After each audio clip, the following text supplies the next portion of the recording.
qual que é uma vantagem de ter cuidador contratado?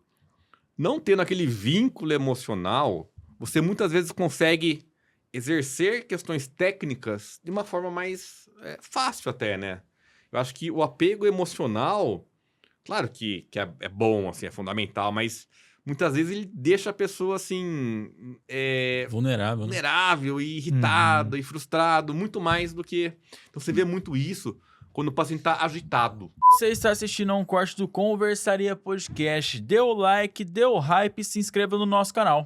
E além disso, a gente tá com uma parceria com o Léo Knorr, que inclusive é o nosso personal. A gente tem um link na descrição que é um forms para você preencher e participar da consultoria dele. Ele vai te dar uma prescrição de treinos personalizados. Além disso, ele vai te dar sugestões de alimentos que você pode utilizar para te auxiliar nesse processo de emagrecimento. Então corre no link da descrição e preenche o forms agora mesmo. Essa questão com o seu avô, eu puxo muito também com a minha família, né? No meu caso, o meu avô, ele morava com a minha avó e com o meu tio.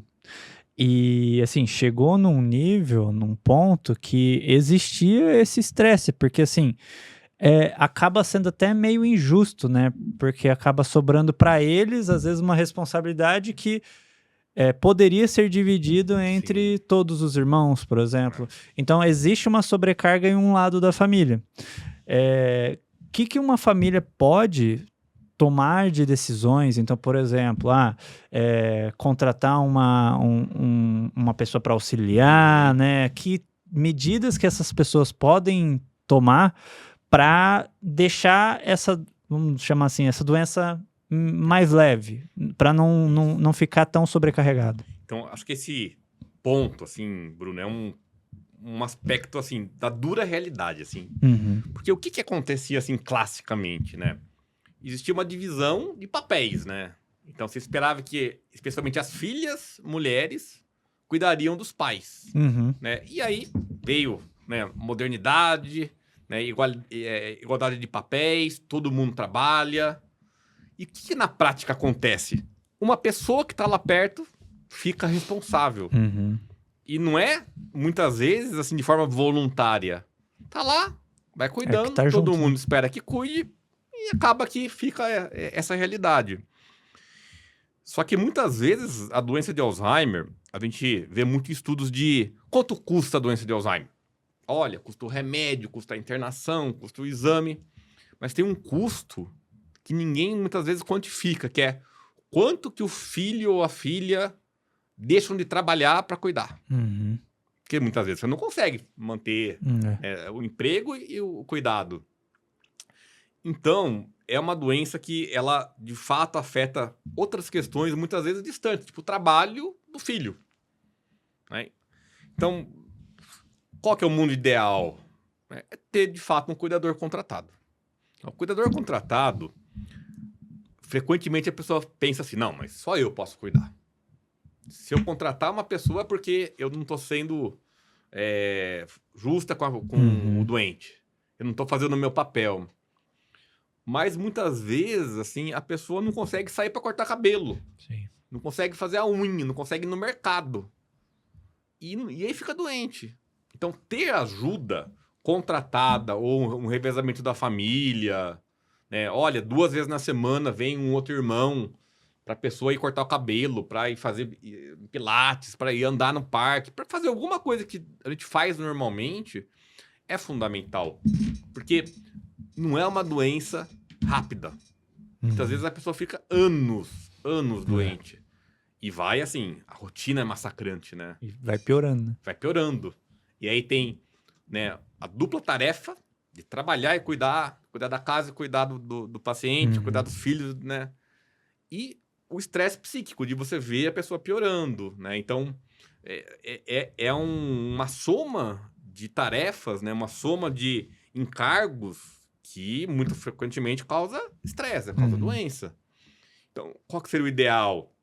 Ou faz um revezamento, né? Então, a pessoa que é o cuidador, ela não pode ficar sobrecarregada, né? Então, qual que é a máxima que eu falo também sempre, assim, você vai andar de avião, né? Isso aí é um clichê, mas né, quando tem lá a informação, olha, se tiver uma despressurização, vai cair máscara.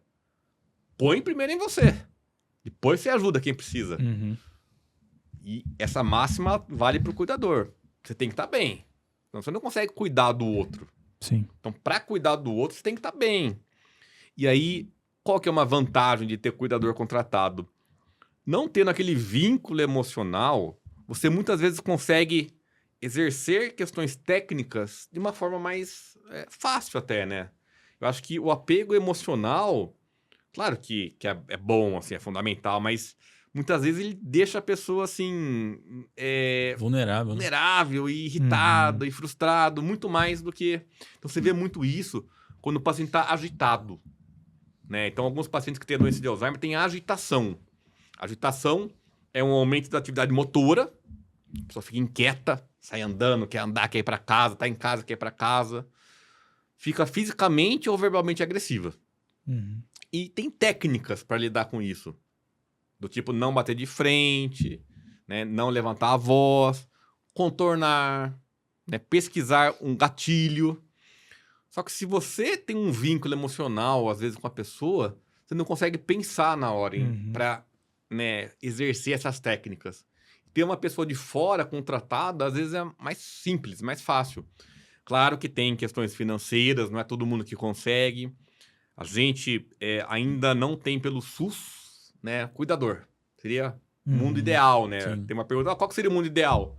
Se o SUS oferecesse cuidador, né? Uhum. Mas a gente sabe que isso é uma realidade que está muito longe de a gente chegar lá, de alcançar, né? Então, eu acho que esse aspecto do cuidado, ele tem que ser, pelo menos, dividido em alguns períodos, para que a pessoa que cuida não fique estressada, não fique sobrecarregada. Porque essa é a realidade, né? Uma pessoa cuida. Normalmente é assim. Geralmente quem tá mais perto ali. Ele tá mais perto. E essa pessoa frequentemente vira alvo dos ataques do doente, né? Quando ele tá agitado, quando tá agressivo. Então, a pessoa pensa assim, nossa, eu larguei minha vida, tô fazendo de tudo e a pessoa ainda me xinga. Fala que eu roubei, fala que eu tô batendo, fala que eu não cuido. Sim, não, e engraçado que daí essas pessoas que falam da pessoa que tá cuidando são pessoas que estão de fora e não fazem ideia do que tá acontecendo. Isso, né? então, isso daí, assim, olha, dizer que na minha experiência clínica, quando vem uma pessoa que não tá junto na consulta, começa a criticar, começa a falar, não, mas ele faz isso, devia fazer, mas não tá lá. Não tá lá. Mas ela tem todas as soluções. Apontar soluções, mas o problema é aplicar, né? Tá lá no dia a dia. Então, eu acho que para algumas pessoas, assim, e é duro, assim, cuidar do outro tem uma técnica, mas tem muita gente que tem padrões de personalidade que não conseguem cuidar. Uhum. É difícil, assim, mas é uma realidade. Tem gente que não consegue cuidar do outro, né?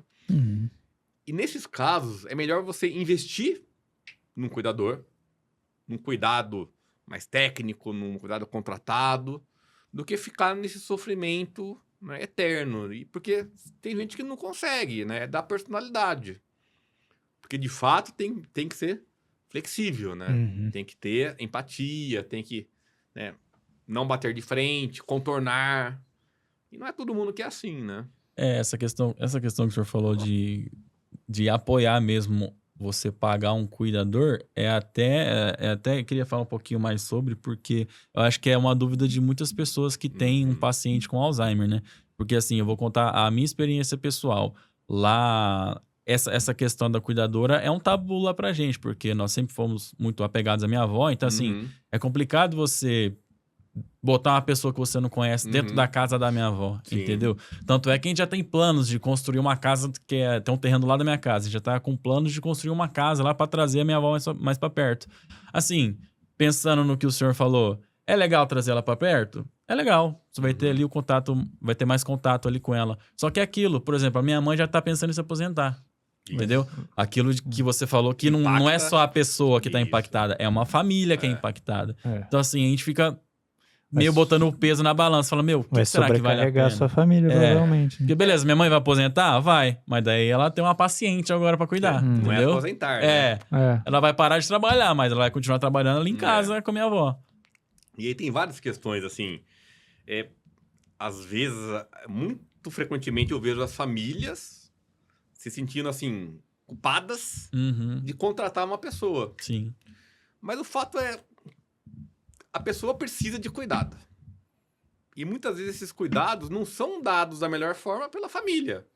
E aí não é por maldade, por várias questões, inúmeras, assim. Uhum. Tempo, personalidade, até às vezes aceitação do doente. Tem doente que aceita muito mais um cuidador contratado. É impressionante isso, né? E aí o ótimo é inimigo do bom. Deve essa frase? E eu acho que às vezes a gente quer fazer as coisas perfeitas e não sai, né? Então, eu acho que isso é um tabu para muitas famílias. É igual ir para instituição de longa permanência, né? Casa de repouso, né? Sim. Às vezes fala, o que eu mais ouço assim, né? Nossa, que maldade, né? A família colocou o idoso lá. E como se fosse assim, largou a pessoa lá e foi viver a vida, né? É. E não é isso. Às vezes a pessoa precisa de cuidados que precisaria... Ou você tem um fisioterapeuta, um técnico de enfermagem, 24 horas, né? Para manter em casa, ou a alternativa é estar num lugar que tem esses cuidados de uma forma mais estruturada. Uhum. Então, isso não é abandonar, né? Isso não é, né, descarregar, igual eu ouço essa palavra, descarregou a pessoa. Porque a doença vai avançando e vai tendo necessidades de cuidados que são diferentes. Né? Às vezes, numa fase, precisa de um cuidador, para a pessoa não sair na rua, para não cair. Outras fases, precisa trocar fralda, precisa fazer limpeza, higiene. São coisas que vão aumentando a complexidade. Então, eu acho que não tem certo e errado. Né? A gente não pode, assim, ter essa visão... ou faz desse jeito ou tá tudo errado, né? Então, tem várias formas de pensar. O que eu acho é que o padrão da cultura do Brasil, né, especialmente de algumas décadas atrás, a gente esperava que a família sempre cuidasse e que alguém largasse a vida para cuidar. Uhum. Só que isso é difícil hoje em dia, né? Então, muitas famílias, se um integrante para de trabalhar, não paga as contas. É. Né? Você já pensou assim que a gente, assim, muitas vezes vê uma realidade da elite, né? Uhum. Imagina, né, ter um documentário que acho que chama Alzheimer na Quebrada, né?